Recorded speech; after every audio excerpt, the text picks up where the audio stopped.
కేవలం 7,999K up to 10 kgs వరకు బరువు తగ్గి అధిక బరువు నుంచి వచ్చే ప్రధాన సమస్యలను దూరం చేసుకోండి. నాగ చైతన్య తండేల్తో మునుపెన్నడూ చూడనటువంటి రిజల్ట్ సొంతం చేసుకున్నాడు.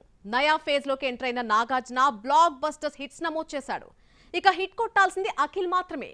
ఈ ఏడాది ఆ కోరిక కూడా తీరిపోతుందని యాంగ్జైటీతో ఎదురు చూస్తున్న అక్కినేని ఫ్యాన్స్ కు నిరాశ ఎదురయ్యేటట్టే కనిపిస్తోంది. ఈ ఏడాది ఫ్యాన్స్ కి డబుల్ కాదు ట్రిపుల్ బొనాంజా ట్రీట్ ఇచ్చారు అక్కినేని హీరోస్. చైతన్య తండేల్తో 100 కోట్లను కొల్లగొట్టి తన కెరియర్ లోనే హైయెస్ట్ గ్రాసర్ చిత్రాన్ని చవిచూసి తనపై భారీ బడ్జెట్ పెట్టొచ్చు అన్న హోప్ నిచ్చాడు.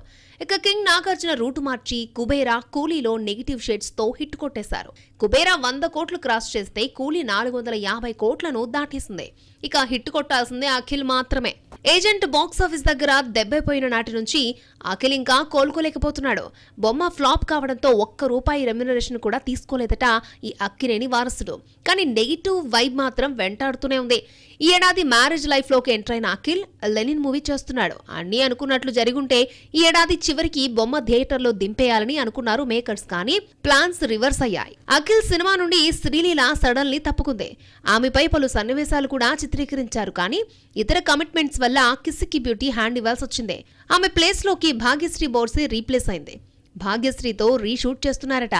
అంతలోనే యూనియన్ స్ట్రైక్ షూటింగ్ కి బ్రేక్ లేసింది. దీంతో ఈ సంవత్సరం ఎండింగ్ కి బొమ్మ వచ్చే ఛాన్స్ లేదని అర్థమవుతోంది. ఇక సంక్రాంతికి పెద్ద క్యూ ఉన్న నేపథ్యంలో సమ్మర్ బరిలో సినిమాను ప్లాన్ చేస్తున్నారన్నది లేటెస్ట్ టాక్. అఖిల్ కూడా ఈ ఏడాది వచ్చి ఉంటే ఫ్యాన్స్ డ్రీము ఫుల్ఫిల్ అయ్యేది.